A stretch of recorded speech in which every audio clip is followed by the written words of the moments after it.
하나님 말씀 요한복음 15장입니다.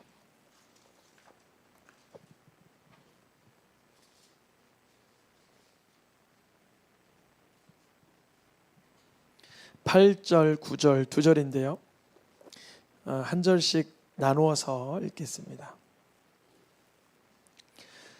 너희가 열매를 많이 맺으면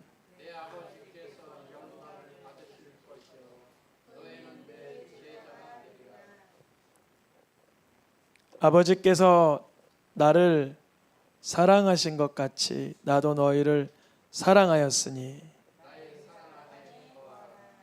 아멘. 2024년 이제 2주 정도 남았죠. 표어를 같이 읽어볼까요? 시작. 서로 사랑하라. 이거 조심스럽긴 한데 아이들 이렇게 조금 분쟁이 있을 때 내년 표가 뭐니? 이렇게 물어보면 분쟁하다 말고 서로 사랑하라요. 그리고 또 다시 분쟁을 한단 말이죠. 근데 저도 내년 분쟁하고 있는 아이들을 위하여 격려하고 사랑으로 응원해주고 조언해야 되는데 내년의 표가 뭐니? 이렇게 생각을 다시 각성시켜 주려는 의도도 있지만 한편으로는 정죄하는 것 같기도 하는 느낌도 있어요. 이 서로 사랑하라는 이 말씀이 우리의 그 피부와 인격에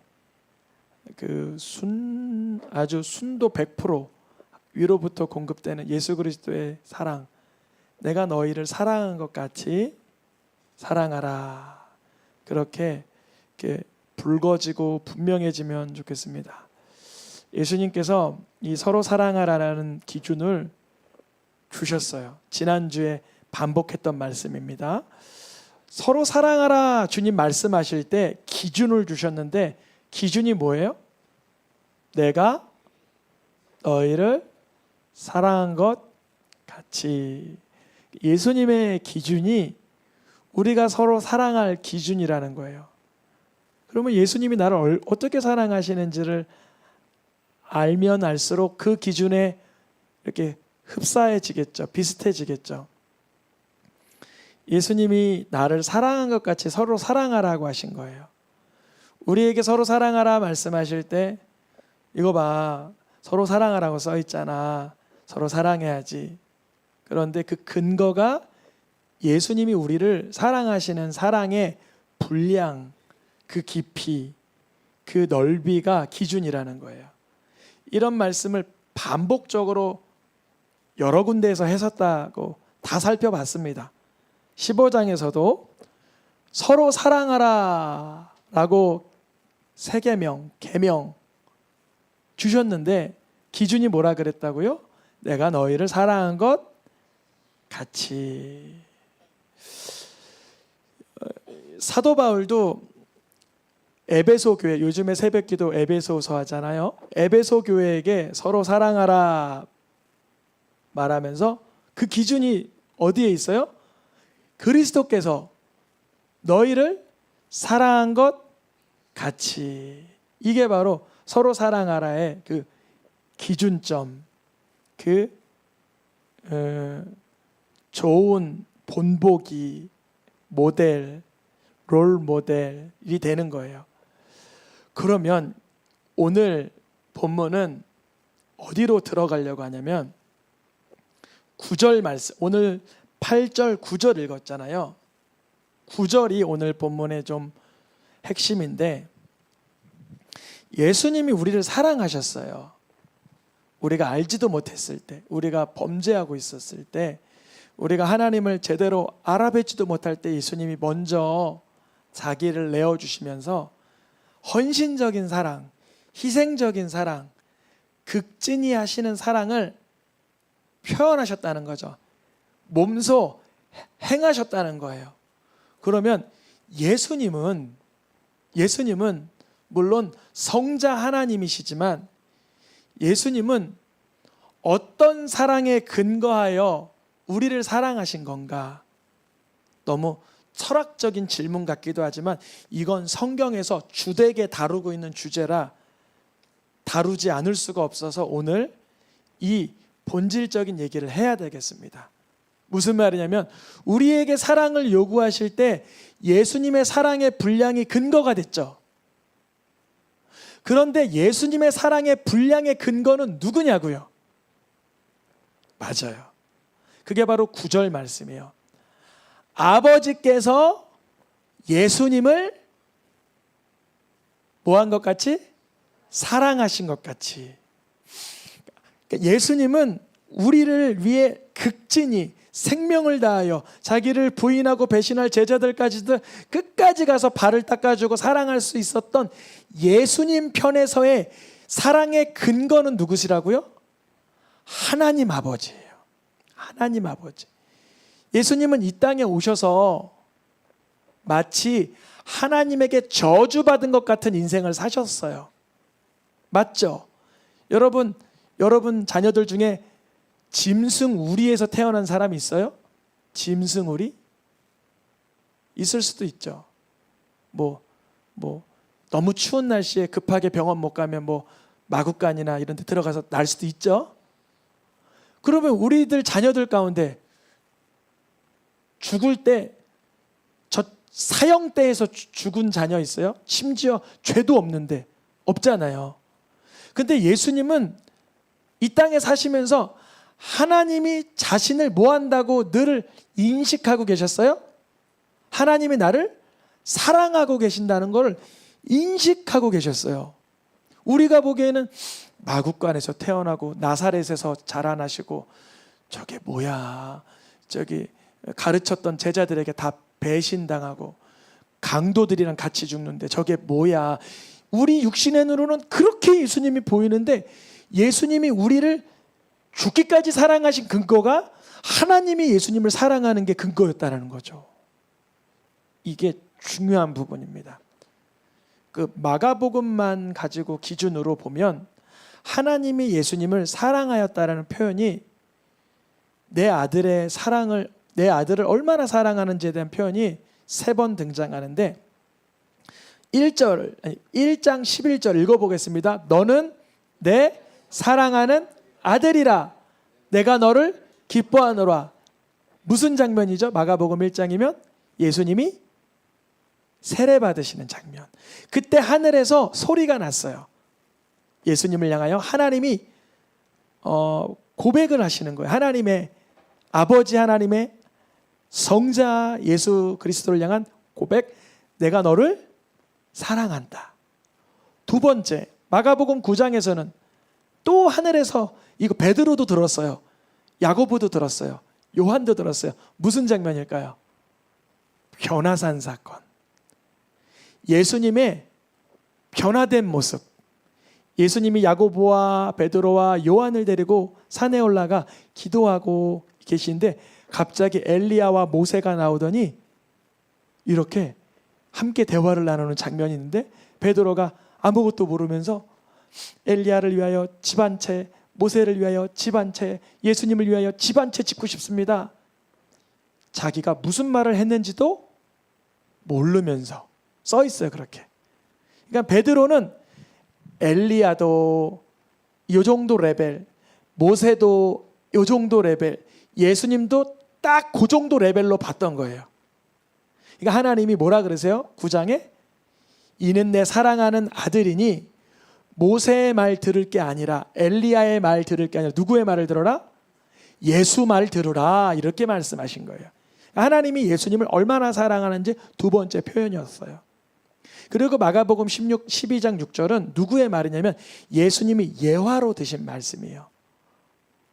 포도원 주인, 그 농장의 주인이, 포도원의 주인이 이제 열매를 소출을 거둘 때가 돼서 종도를 보냈더니 때려 죽이고 사환을 보내니까 때려 죽이고 해서 한 사람 남았으니 그 포도원 주인이 사랑하는 아들이라. 예수님이 이거 누구를 지칭해서 하는 말이에요? 자기 자신 예수를 지칭해서 하는 말씀이에요. 그러니까 마가복음에만 봐도 예수님은 하나님의 사랑을 얼마나 받고 있는지 세례받을 때도 들으시고 변화산에서도 들으시고 본인의 예화 가운데서도 툭툭 튀어나올 정도로 예수님은 하나님이 자신을 사랑한다는 걸 매번 느끼고 있었어요. 우리 성도님들은 하나님이 나를 사랑한다는 걸 매번 느끼고 있습니까? 순간순간 그것을 이렇게 경험하시길 축복합니다. 하나님 날 사랑하는구나. 원래 오늘 첫 곡을 그걸 부르려고 그랬는데 이게 어려워서 안 불렀어요. 하나님이 날 참 사랑하시네. 이런 찬양이 있어요. 좀 이게 부르다 보면 제가 너무 낮은 음에서 음정 박자가 안 맞을 것 같아서 안 불렀지만 다음에 한번 하나님이 날 참 사랑하시네.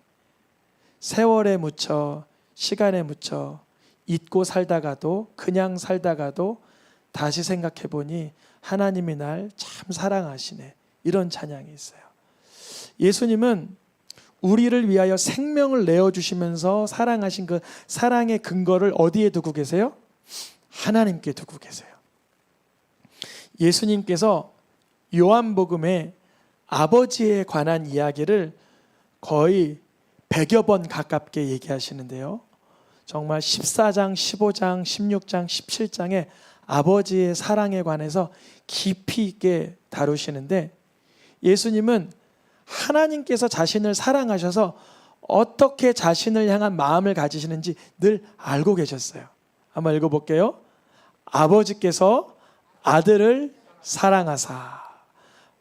아버지께서 예수님을 사랑하셔서 만물이 다 누구의 손에 있어요? 예수님 손에 있어요. 그럼 여쭤봅니다. 우리는 하나님의 자녀 맞죠? 그럼 세상의 모든 만물이 사실 누구 손에 있어요? 우리 손에 있어요. 그 때로는 왜 이게 왜 우리 손대로 마음대로 안 움직일까요?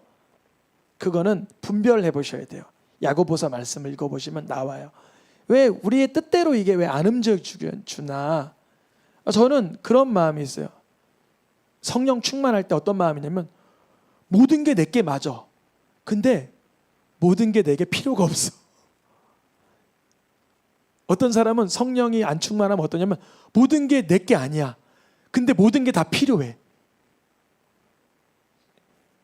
무슨 말인지 백화점을 가면 모든 게 내게 아닌데 모든 게 다 필요해. 왜 이런 현상이 일어날까요? 성경 야고보서에 보면 잘 나와 있어요. 하나님은 예수님의 손에 다 주셨는데 예수님은 세상에서 뭐가 필요할까요?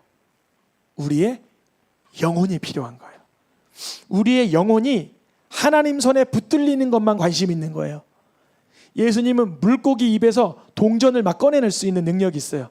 예수님은 그물만 치면 물고기가 정말 터지라고 잡을 수 있는 그런 어부의 능력이 있어요. 생산의 능력, 경제적 능력, 의사, 예수님에게 병 다 고치고 예수님에게 물고기 다 받을 수 있고 예수님은 어부에 종사하셔도 다 가질 수 있고 의사로 종사하셔도 다 가질 수 있고 예수님은 어떤 것도 다 가질 수 있는 거예요. 근데 예수님 어디에 관심 있어요? 우리의 영혼. 아버지께서 아들을 사랑하사 하나님 아버지가 하실 일을 다 누구에게 보여주세요? 미리 아들 예수 그리스도께서 다 알아버리셨어요. 우리에게 예언의 능력 있기를 원합니까? 그러면 하나님이 우리를 사랑하시면 그걸 다 보여주실 거예요. 예수님은 이 땅에 오셨지만 사람의 몸으로 오셨지만 하나님이 자신을 얼마나 사랑하는지 늘 인식하고 계셨어요. 읽어볼까요? 아버지께서 창세전부터 나를 사랑하심으로. 오늘 이 금요 예배 때는 다른 것보다 예수님과 하나님의 관계에 집중하는 거예요. 지난 시간에는 예수님이 나에 대해서 얼마나 사랑하는지 여기에 좀 포커스를 맞췄다면 이번 시간만큼은 예수님이 성자, 예수님이 성부 하나님께 얼마나 아주 오묘하고 아주 다채롭고 아주 긴밀하고 아주 정말 풍성하게 사랑을 나누시는지를 봐야 돼요. 왜냐하면 그것이 우리를 향한 사랑의 근거였으니까. 아버지께서 나를 사랑하신다고 예수님을 늘 확신했어요. 자기의 목숨을 버리는 사역 앞에서도 뭐라 그래요? 아버지는 나를 사랑하고 계신다. 참 이 어마어마한 신뢰와 믿음과 그 순종과 사랑입니다. 그래서 다시 말씀드리지만 9절 말씀 읽어보겠습니다. 아버지께서 나를 사랑하신 것 같이 예수님이 나도 너희를 사랑하였으니, 예수님이 우리를 위해서 죽어주신 거 있죠. 그 사랑의 근거가 어디였다고요? 아버지께서 예수님을 위해서 사랑하시고 모든 것을 보여주시고 모든 것을 수여해 주신 그 사랑을 예수님은 아시기에 우리를 그토록 사랑하시는 거예요. 근데 다른 표현이 있는데 10절에 넘어가면 이런 표현이 있어요. 예수님이 하나님의 사랑 안에 거하고 있잖아요. 이 땅에 오셨음에도 불구하고. 그런데 예수님이 이런 표현을 해요.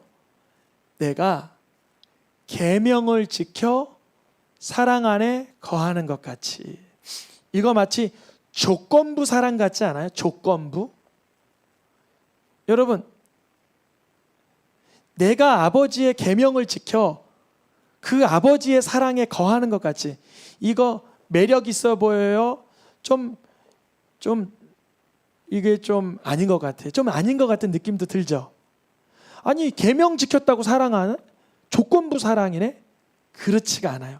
우리는 지금 부패한 심령으로 죄된 영적 감각으로 읽어서 그렇지, 사실 여기에 내포하고 있는 의미는 뭐냐면, 내가 아버지의 계명을 지킨다는 건 뭐예요? 순종이죠. 예수님은 누구께 전적 순종해요? 하나님께 전적 순종함으로, 그 순종은 사랑을 근거로 해요. 하나님, 여러분, 깡패에게는 순종하는 거예요? 그냥 굴복하는 거예요? 굴복하는 거예요. 깡패한테는 굴복하는 거예요.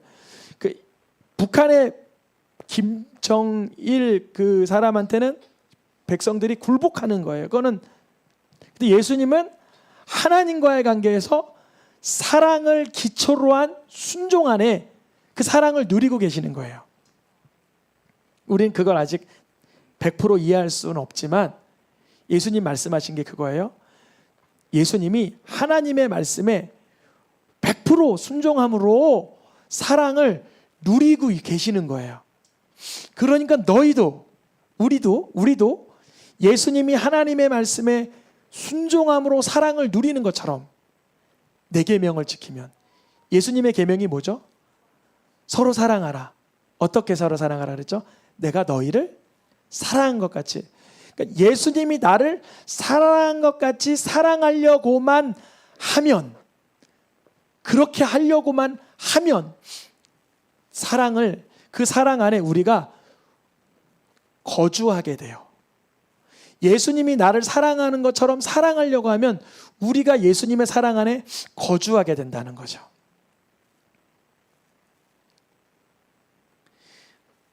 예수님께서 우리에게 대제사장적인 기도를 하나 남겨주셨는데 그게 요한복음 17장이에요. 요한복음 17장에 한결같이 계속 반복되는 표현이 이거예요. 읽어보겠습니다. 우리와 같이. 우리가 누굴까요? 성부 하나님, 성자 예수 그리스도, 보혜사 성령께서 하나 된 것처럼 우리가 하나 되는 경험을 누리게 하옵소서. 이거는요, 엄청난 극적인 체험이에요. 이거는 손쉽게 되지 않아요. 우리가 예수님이 나를 사랑하신 것 같이 서로 사랑하려고 할 때 이 경험이 동반돼요. 예수님이 또 표현하셨다 그랬죠. 같은 표현 여러 번 하셨다. 우리가 이 세상에서 교회 공동체가 예수님을 머리 삼아 하나 되는 것의 기준이 어디 있어요? 예수님이 아버지 안에 있는 것 같이. 그게 기준이에요. 우리가 서로 사랑하는데 아유, 야, 우리 사랑하면 서로 하나 될 수 있어. 이런 편안한 표현도 있지만 깊이 들어가 보면 예수님, 하나님, 성자 하나님, 성부 하나님, 보혜사 성령님이 삼위일체가 되신 것처럼 우리가 서로 예수님의 사랑으로 사랑하려고 할 때 우리가 하나 되는 것을 통하여 어떻게 돼요? 중요한 표현이죠. 세상으로 뭐가 돼요? 믿게 하옵소서. 이거를 현대인의 성경이나 그 새번역 성경으로 읽으면 어떤 표현이 되냐면 우리가 하나 될 때 세상이 하나님을 믿게 된다는 거예요. 근데 우리가 하나 되는 그 규모, 하나 되는 그 퀄리티, 하나 되는 그 레벨, 하나 되는 어떤 그 모습이 삼일체 정도의 모습 정도로 하나 된다는 거예요. 엄청 극적이죠. 우리가 가정에서 부부가 하나 되는 것도 때로는 만만치 않은데 어떻게 이렇게 지체가 다르고 성도 다르고 나이도 다른데 하나가 되냐 말이죠. 방법은 예수님이 날 사랑하시는 것을 알아가면 알아갈수록 그게 가능해요. 또다시 같은 표현 하신다 그랬죠? 이는 우리가 하나 된 것 같이, 제가 지금 똑같은 본문 보고 있는 게 아니라 다른 본문이에요. 계속 다른 귀절 가지고 보여드리는 건데 한결같이 예수님은 우리를 사랑하는 사랑의 근거가 하나님이시고 우리가 살아가야 될 사랑의 근거가 하나님과 예수님과의 관계가 근거가 된다는 거예요. 그 표현을 쓰시는 거예요. 마지막으로 하나만 읽고 마치겠습니다. 하나가 되려 함은 하나님께서 예수님을 사랑하신 정도의 수준으로 우리들도 지금 사랑하고 계신 것을 발견하게 하렴이라. 하나님이 예수님을 세상을 다 주고 싶을 만큼 사랑하셨잖아요. 하나님의 미래 계획을 다 알려주시고 싶을 만큼 사랑하셨잖아요. 그렇게 사랑하신 것 같이 우리들도 사랑하고 있는 것을 알려주고 싶으셨던 거예요. 근데 우리는 가끔 왜 그걸 잘 모를까요? 그 이유는 사실 어디에 있냐면 우리 마음에 있습니다. 우리 마음에 하나님을 사랑하고 싶은 마음이 너무나 이게 없음을, 세상의 영광을 사랑하는데 사람의 영광은 더 사랑하는데 하나님께로부터 올 영광과 하나님을 사랑하는 것은 너무나 이게 없음을 주님이 알고 계시며 안타까워하셨죠. 오늘 말씀을 마치겠습니다. 지난주에는 예수님의 사랑하심 같이 우리가 서로 사랑함을 함께 나눴다면 그 예수님의 사랑의 근거는 어디 계신가? 성삼위 하나님 안에 사랑의 역동이 여전하셨구나. 벌써 그리하셨구나. 그래서 하나님은 사랑이시라 말할 수 있는 거예요. 혼자 있으면 사랑 못하죠. 성부 하나님, 성자 예수님, 보혜사 성령님이 함께 연합하여 사랑으로 존재하고 계시는 거죠. 우리가 하나님과 예수님의 그 깊이 있는 사랑의 풍성함이 우리에게도 전달되기를 축복합니다. 시간 찬양하며 기도하겠습니다.